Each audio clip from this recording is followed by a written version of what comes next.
सबसे पहले तो मैं आपनों रेडियो FM 91.2 को धन्यवाद करता हूं कि उन्होंने आज इस महत्वपूर्ण विषय पर चर्चा करने के लिए मुझे यहां आमंत्रित किया है। मेरे प्यारे देश, आज मैं अन्न बचाओ समृद्धि लाओ अभियान के संबंध में आपसे जुड़ना चाहता हूं। जैसा कि आप जानते ही हैं कि किसान कितनी मेहनत से धरती माँ का सीना चीरकर अन्न उत्पादन करता है और आप तक पहुंचाता है। खेत से थाली तक पहुंचने में हमारी नासमझी के कारण 30% अन्न बर्बाद हो जाता है।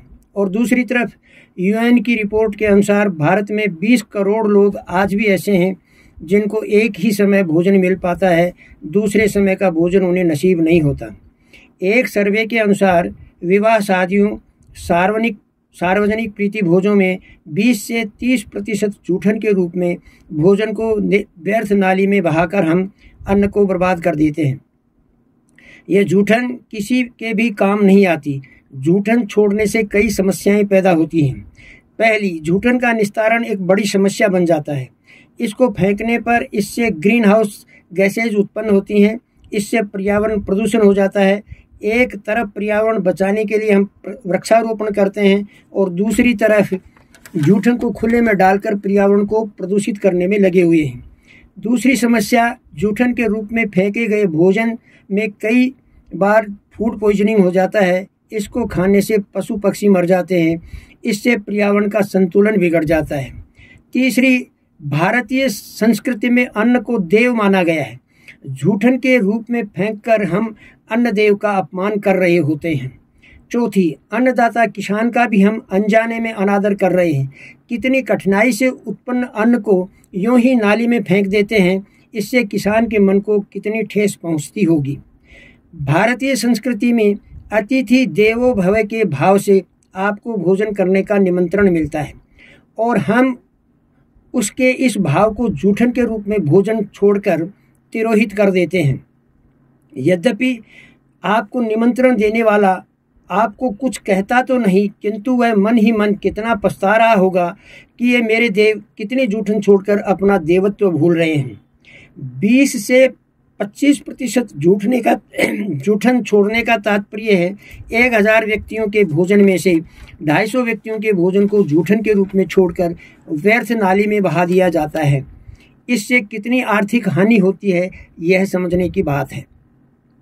हम 10 रुपए की एक कुल्फी के डंडे को भी चूस कर फेंकते हैं, पर 500 रुपए किलो की काजू की बर्फी को जूठन के रूप में छोड़ने में जरा भी नहीं हिचकिचाते, क्योंकि वहाँ 10 रुपए अपनी जेब से लगते हैं और यहाँ हमारी जेब से क्या जाता है का भाव आ जाता है।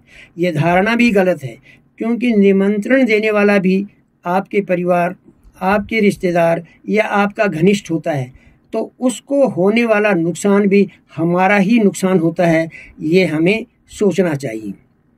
अन्न के महत्व को आपको छपने के अकाल से समझना चाहिए। अन्न के अभाव में हजारों लोग भूख से मर गए थे। 70 के दशक में भी राशन कार्ड से सड़ी हुई ज्वार और अमेरिका से आए सड़े गेहूं राशन कार्ड से मिलते थे, वो खाने पड़ते थे। अब देश आत्मनिर्भर है, पर यह स्थिति भी ज़्यादा दिन रहने वाली नहीं है। बढ़ती जनसंख्या, घटती जमीन और धरती की उर्वरा शक्ति से धीरे धीरे अन्न उत्पादन भी कम होने लगेगा। तब हम क्या कर सकते हैं? जूठन न छोड़ने के लिए अपने परिवार के साथ चर्चा करें एवं बच्चों में बाल्यावस्था से ही संस्कार डालें। जैसे पहले बुजुर्ग थाली को बिल्कुल साफ कर छोड़ते थे, यह सब हम भूलते जा रहे हैं। थाली में इतना ही भोजन लें जितना हम खा सकें, चाहे इसके लिए हमें बार बार भोजन लेना पड़े। घर हो या बाहर, जूठन ना छोड़ना अपनी आदत बना लें। जूठन पर चर्चा करें, इसको शर्मिंदगी न समझें। निमंत्रण पत्रों पर खाओ जितना डालो थाली में, व्यर्थ न जाए नाली में। खाओ चाहे मन, जूठा न छोड़ो कण आदि लिखवाएं, इसे अपनी बेइज्जती न समझें। टेंट लगाते समय अन्न व्यर्थ न जाए, इसके लिए टेंट में जगह जगह बैनर लगवाएं। मैरिज हाउसेज, मैरिज गार्डन आदि स्थानों पर स्थायी रूप से वॉल पेंटिंग कर नारे लिखवाएं।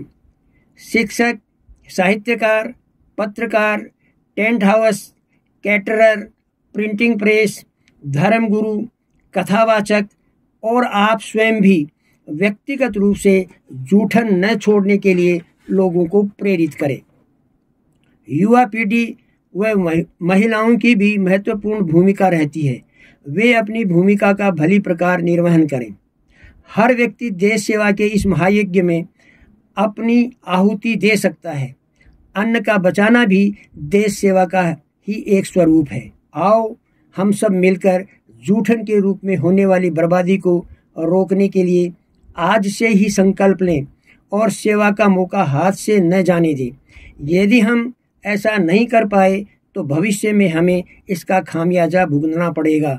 जय हिंद। आपका अपना डॉक्टर पितराम सिंह गोदारा, सेवानिवृत्त प्रधानाचार्य, आवासन मंडल कॉलोनी, झुंझुनू। धन्यवाद। धन्यवाद गोदारा साहब, आपने बहुत सुंदर व्याख्यान दिया। मैं 2-3 चीजें आपसे प्रश्न करना चाहूँगा। अब तक सर आप कितने विद्यालयों को छू चुके हैं? अब तक हम जिले और जिले के बाहर 320 से अधिक विद्यालयों में शपथ दिलवा चुके हैं। और लगभग कितने छात्र छात्राओं को? लगभग 80,000 से अधिक छात्रों को शपथ दिलवा चुके हैं। बहुत बड़ी संख्या आपने छुई है। इस छात्रों के अलावा भी आपने कुछ गणमान्य लोगों को या विवाह शादियों में? हाँ, हम विवाह शादियों में जाकर जूठन न छोड़ने के लिए प्रेरित करने वाले बैनर्स लगाते हैं। सार्वजनिक समारोह में आज तक हमने 4,500 बैनर्स वो पंपलेट्स वितरित किए हैं और लोगों को संबोधित किया है। बहुत अच्छी मुहिम आपने चला रखी है। रेडियो 91.2 झुंझुनू की आवाज़ ईश्वर से यही कामना करता है कि आप इस मुहिम में सफल हों और हमारा रेडियो भी इसमें यथासंभव आपकी हर संभव मदद करेगा। धन्यवाद।